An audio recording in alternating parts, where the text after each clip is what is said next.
இன்றைய முதன்மை செய்திகள். முன்னாள் முதலமைச்சர் அமரர் வெங்கட சுப்பா ரெட்டியார் நினைவு நாளையொட்டி மறைமலை அடிகள் சாலை, வெங்கட சுப்பா ரெட்டியார் சாலை, உழவக்கரை நகராட்சிக்குட்பட்ட பகுதிகளில் வீட்டு வரி, சொத்து வரியை வரும் 17ஆம் தேதிக்குள் கட்ட வேண்டும் என்றும், இல்லை என்றால் 10% வட்டி விதிக்கப்படும் என உழவக்கரை நகராட்சி எச்சரிக்கை விடுத்துள்ளது. புதுச்சேரியில் 4 பேரை நூதன முறையில் ஏமாற்றி பணம் பறித்த கும்பல் தொடர்பாக சைபர் கிரைம் போலீசார் வழக்கு பதிவு செய்து விசாரணை மேற்கொண்டு வருகின்றனர். புதுச்சேரி ஆட்சியாளர்கள் தங்களை சுய பரிசோதனை செய்து கொள்ள வேண்டும் என எதிர்க்கட்சித் தலைவர் சிவா தெரிவித்துள்ளார். செய்திகள் தொடர்கின்றன. முன்னாள் முதலமைச்சர் அமரர் வெங்கட சுப்பா ரெட்டியார் நினைவு நாளையொட்டி மறைமலை அடிகள் சாலை, வெங்கட சுப்பா ரெட்டியார் சாலை சந்திப்பில் உள்ள அவரது சிலைக்கு வைத்திலிங்கம் எம்பி தலைமையில் காங்கிரஸ் கட்சியினர் மாலை அணிவித்து மரியாதை செலுத்தினார்கள்.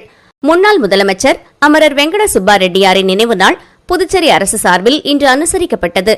இதனையொட்டி புதுச்சேரி மறைமலை அடிகள் சாலை, வெங்கட சுப்பா ரெட்டியார் சாலை சந்திப்பில் அமைந்துள்ள அவரது திருவுருவ சிலைக்கு காங்கிரஸ் கட்சியின் மாநில தலைவர் வைத்திலிங்கம் எம்பி தலைமையில் முன்னாள் முதல்வர் நாராயணசாமி, முன்னாள் அமைச்சர்கள் கந்தசாமி, ஷாஜகான், முன்னாள் எம்எல்ஏக்கள் பாலன், நீலகங்காதரன், ராகுல்காந்தி தேசிய பேரவைத் தலைவர் ஆர். சேகர் உட்பட காங்கிரஸ் கட்சியினர் வெங்கட சுப்பா ரெட்டியார் சிலைக்கு மாலை அணிவித்து மரியாதை செலுத்தினார்கள்.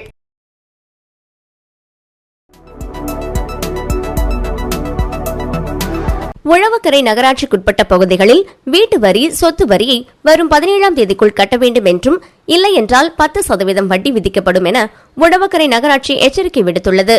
உழவக்கரை நகராட்சி ஆணையர் சுரேஷ்ராஜ் வெளியிட்டுள்ள செய்திக்குறிப்பில், உழவக்கரை நகராட்சிக்குட்பட்டுள்ள வீட்டு வரி, சொத்து வரி நிலுவைதாரர்கள் 2023-2024 ஆண்டு வரையிலான காலத்திற்கு வரியை செலுத்தி வட்டி விதிப்பு நடவடிக்கையை தவிர்க்குமாறு கேட்டுக் கொள்ளப்படுகிறார்கள். கடந்த நிதியாண்டு 2023-2024 காலத்திற்கான வீட்டு வரி, சொத்து வரியை செலுத்தாதவர்களுக்கு இம்மாதம் 17ஆம் தேதி வரை வட்டி இல்லாமல் செலுத்த கால நீட்டிப்பு கொடுக்கப்பட்டுள்ளது. மேற்சொன்ன காலக்கெடுவுக்குள் வரி செலுத்த தவறும் பட்சத்தில் கடந்த ஆண்டை போல இந்த ஆண்டும் 10% வட்டி விதிக்கப்படும் என எச்சரிக்கை விடுக்கப்பட்டுள்ளது.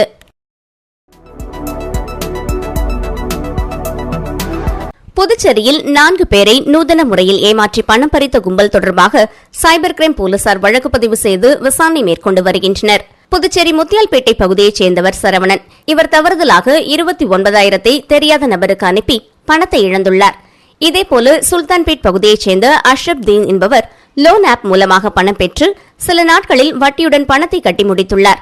இதனிடையே மர்ம நபர் ஒருவர் அஷ்ரப் தீனை தொடர்பு கொண்டு கூடுதலாக பணம் கட்ட வேண்டும், இல்லாவிட்டால் தங்களது புகைப்படத்தை மார்பிங் செய்து உறவினர் மற்றும் நண்பர்களுக்கு அனுப்பிவிடுவதாக மிரட்டியுள்ளார்.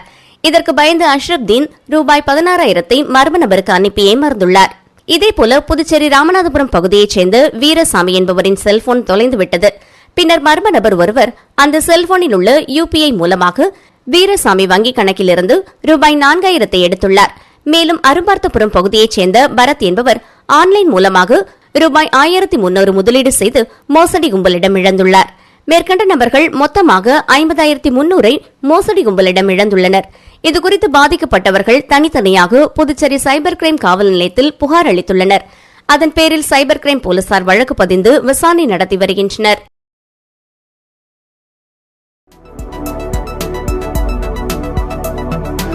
புதுச்சேரி ஆட்சியாளர்கள் தங்களை சுய பரிசோதனை செய்து கொள்ள வேண்டும் என எதிர்க்கட்சித் தலைவர் சிவா தெரிவித்துள்ளார். மறைந்த திமுக தலைவரும் முன்னாள் முதலமைச்சருமான கலைஞர் கருணாநிதியின் 100ஆண்டு விழாவை முன்னிட்டு திமுக மருத்துவர் அணி சார்பில் இலவச பொது மருத்துவ முகாம் நடைபெற்றது.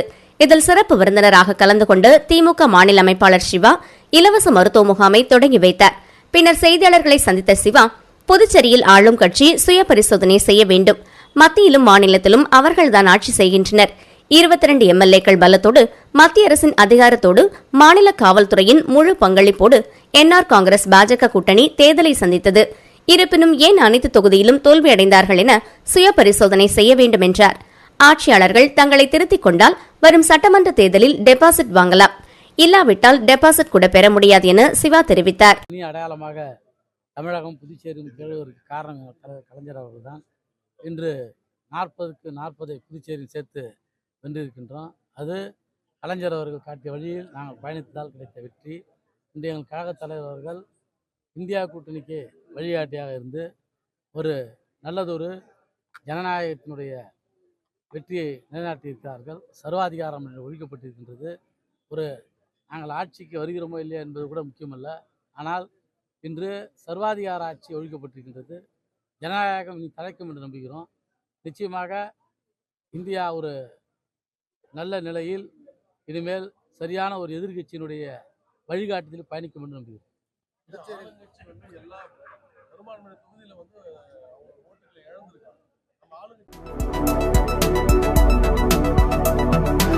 சர்வதேச சுற்றுச்சூழல் தினத்தினை முன்னிட்டு பாரியின் அரண் பசுமை இயக்கம் சார்பில் காமராஜர் நகர் தொகுதிக்குட்பட்டு சிங்கம் பூங்காவில் தூய்மை பணி நடைபெற்றது. பாரியின் அரண் பசுமை இயக்கம் சார்பில் சர்வதேச சுற்றுச்சூழல் தினத்தினை முன்னிட்டு காமராஜர் நகர் தொகுதிக்குட்பட்டு சாமிப்பிள்ளை தோட்டம் அருகே உள்ள சிங்கம் பூங்காவில் தூய்மை பணி இன்று நடைபெற்றது. பசுமை இயக்கத்தின் தலைவர் பாஸ்கர் தலைமையில் நடைபெற்ற நிகழ்ச்சியில் சிறப்பு விருந்தினர்களாக லாஸ்பேட்டை காவல் நிலைய இன்ஸ்பெக்டர் பக்தவட்சலம், சப் இன்ஸ்பெக்டர் பாஷா ஆகியோர் கலந்து கொண்டு துப்புரவு பணியை தொடங்கி வைத்து வாழ்த்தினர். இதில் பசுமை இயக்கத்தை சார்ந்த நிர்வாகிகள், பல்வேறு அமைப்பினை சார்ந்த நிர்வாகிகள், தன்னார்வலர்கள் மற்றும் மாணவ மாணவிகள் 50க்கும் மேற்பட்டோர் கலந்து கொண்டு துப்புரவு பணியில் ஈடுபட்டனர்.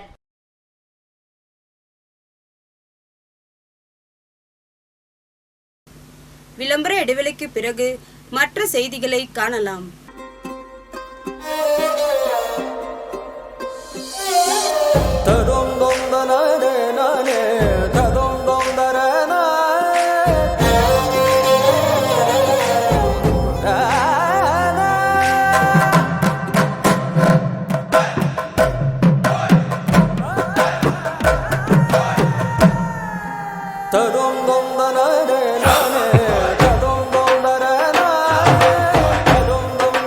One India, one emotion. Weddings by Jose Alucas. செய்திகள் தொடர்கின்றன. மடுகரையில் மறைந்த முன்னாள் முதல்வர் வெங்கட சுப்பா ரெட்டியார் அவர்களின் 42ஆம் ஆண்டு நினைவு தினம் அனுசரிக்கப்பட்டது. புதுவை மாநிலம் மடுகரையில் மறைந்த முன்னாள் முதல்வர் வெங்கட சுப்பா ரெட்டியார் அவர்களின் 42ஆம் ஆண்டு நினைவு தினத்தினையொட்டி அவரது சிலைக்கு புதுவை மக்களவை எம்பி வைத்திலிங்கம் மாலை அணிவித்து மரியாதை செலுத்தினார். முன்னதாக மடுகரை முருகன் கோவில் மற்றும் துர்கா ஆலயத்தில் சுவாமி தரிசனம் செய்தார். தொடர்ந்து மடுகரை பேருந்து நிலையத்தில் அமைக்கப்பட்டிருந்த அவரது திருவுருவப் படத்திற்கு மாலை அணிவித்து மரியாதை செலுத்தினார். பின்னர் பொதுமக்கள் அனைவருக்கும் அன்னதானம் வழங்கப்பட்டது. இந்நிகழ்ச்சியில் முன்னாள் தொகுதி எம்எல்ஏ விஜயவேணி, வட்டார காங்கிரஸ் தலைவர் அம்மைநாதன் மற்றும் காங்கிரஸ் நிர்வாகிகள், இளைஞர் காங்கிரசார் ஆகியோர் கலந்து கொண்டனர்.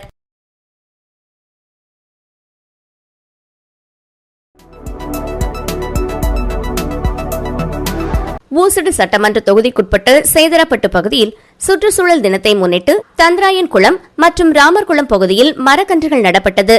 புதுச்சேரி மாநிலம் ஊசுடு சட்டமன்ற தொகுதிக்குட்பட்ட சேதராப்பட்டு பகுதியில் சுற்றுச்சூழல் தினத்தினை முன்னிட்டு தந்திராயன் குளம் மற்றும் ராமர்குளம் பகுதியில் மரக்கன்று நடப்பட்டு விழிப்புணர்வு உறுதிமொழி எடுக்கப்பட்டது. இந்நிகழ்ச்சியில் சிறப்பு விருந்தினராக GS முருகையன் கலந்து கொண்டு மரக்கன்று நடும் விழாவை சிறப்பித்தார். இதில் GRS Tamilarasan, CRP Kanniammal, Muthurani, PLF Chandra, பொருளாளர் பரமேஸ்வரி, EC உறுப்பினர்கள், மகளிர் குழுவினர் மற்றும் ஊர் பொதுமக்கள் கலந்து கொண்டனர்.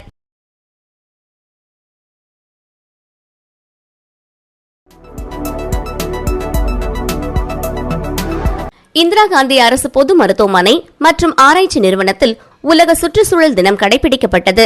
இதில் மருத்துவ மாணவர்களும் செவிலிய மாணவர்களும் கலந்து கொண்டு மக்களுக்கான விழிப்புணர்வு பேரணியை நடத்தினர்.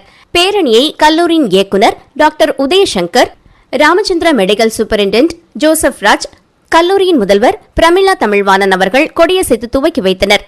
பேரணியில் ஆசிரியர்களும் நிர்வாகமும் கலந்து கொண்டனர். பேரணியில் விழிப்புணர்வு பதாகைகள் இடம்பெற்றிருந்தது. மேலும் பேரணி முக்கிய சாலையில் வலம் வந்தது. இதையடுத்து மாணவர்களுக்கான சிறப்பு போட்டிகள் நடத்தப்பட்டு அப்போட்டியில் வெற்றி பெற்ற மாணவர்களுக்கு பரிசுகளும் வழங்கப்பட்டது. இந்நிகழ்ச்சியை கல்லூரி நிர்வாகமும் மற்றும் ஆசிரியர் பெருமக்களும் சிறப்பாக செய்திருந்தனர்.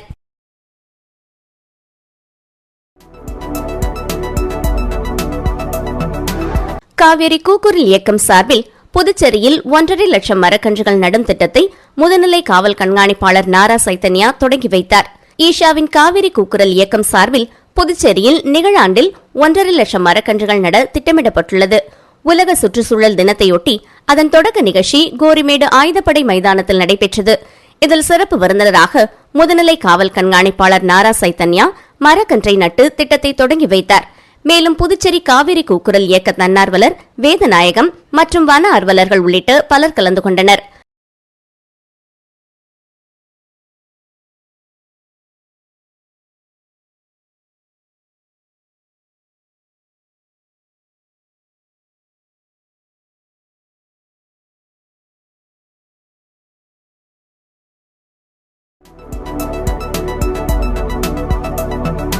புதுச்சேரி வில்லியனூர் அருகே எரிவாயு குழாய் அமைக்கும் போது ஏற்பட்ட விபத்தில் கர்நாடக மாநிலத்தைச் சேர்ந்த தொழிலாளி உயிரிழந்த சம்பவம் குறித்து போலீசார் விசாரணை மேற்கொண்டு வருகின்றனர். புதுச்சேரி வில்லியனூர் பிள்ளையார்குப்பம் பகுதியில் எரிவாயு குழாய் அமைக்கும் பணிகள் நடைபெற்று வருகின்றன. இதில் பீகார், கர்நாடக மாநிலங்களைச் சேர்ந்த ஏராளமான தொழிலாளர்கள் ஈடுபட்டுள்ளனர். வழக்கம் போல தொழிலாளர்கள் நேற்று மாலை பணியில் ஈடுபட்டிருந்தனர். அப்போது எரிவாயு குழாய் அமைப்பதற்காக தோண்டப்பட்டிருந்த பள்ளத்தில் திடீரென ஏற்பட்ட மண் சரிவில் 3 தொழிலாளர்கள் சிக்கிக் கொண்டனர். இதுகுறித்து தகவல் அறிந்து விரைந்து வந்த தீயணைப்புத் துறையினர் மண் சரிவில் சிக்கியவர்களை மீட்டனர். இதில் பீகாரைச் சேர்ந்த அருண்குமார் மற்றும் கர்நாடகத்தைச் சேர்ந்த சிவபுத்ரா உள்ளிட்ட 3 பேர் பலத்த காயமடைந்தனர். அவர்கள் ஜிப்மர் மருத்துவமனைக்கு கொண்டு செல்லப்பட்டனர். அவர்களில் சிவபுத்ரா ஏற்கனவே உயிரிழந்து விட்டதாக மருத்துவர்கள் தெரிவித்தனர். காயமடைந்த மற்ற இருவரும் சிகிச்சை பெற்று வருகின்றனர். இந்த விபத்து தொடர்பாக வில்லியனூர் போலீசார் வழக்கு பதிவு செய்து விசாரணை மேற்கொண்டு வருகின்றனர். மீண்டும் முதன்மை செய்திகள். முன்னாள் முதலமைச்சர் அமரர் வெங்கட சுப்பா ரெட்டியார் நினைவு நாளையொட்டி மறைமலை அடிகள் சாலை, வெங்கட சுப்பா ரெட்டியார் சாலை, உழவக்கரை நகராட்சிக்குட்பட்ட பகுதிகளில் வீட்டு வரி, சொத்து வரியை வரும் 17ஆம் தேதிக்குள் கட்ட வேண்டும் என்றும், இல்லை என்றால் 10% வட்டி விதிக்கப்படும் என உழவக்கரை நகராட்சி எச்சரிக்கை விடுத்துள்ளது. புதுச்சேரியில் 4 பேரை நூதன முறையில் ஏமாற்றி பணம் பறித்த கும்பல் தொடர்பாக சைபர் கிரைம் போலீசார் வழக்கு பதிவு செய்து விசாரணை மேற்கொண்டு வருகின்றனர். புதுச்சேரி ஆட்சியாளர்கள் தங்களை சுய பரிசோதனை செய்து கொள்ள வேண்டும் என எதிர்க்கட்சித் தலைவர் சிவா தெரிவித்துள்ளார். இத்துடன் இச்செய்தி அறிக்கை நிறைவு பெறுகின்றன. நன்றி, வணக்கம்.